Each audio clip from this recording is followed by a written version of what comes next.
The indie horror scene has evolved a lot over the years, creating plenty of new games with interesting concepts that had never been seen before. But sometimes, the best games are the ones that take the most inspiration from what came before.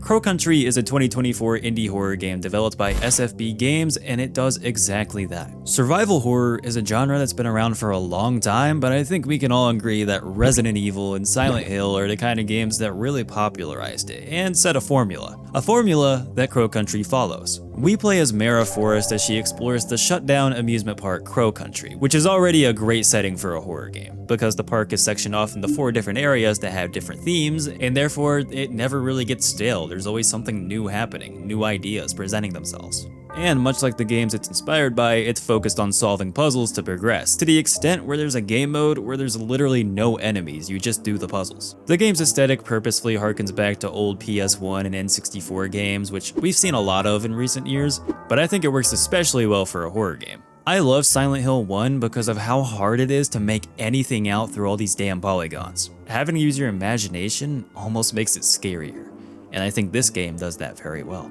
Not to mention all the lore, which I won't get into here, but this game's enemies are fascinating. They are shrouded in mystery. The game is so vague about what they are, you have no idea what you're fighting. And while there is a definitive answer, you'll have to play the game yourself to find out. Peace.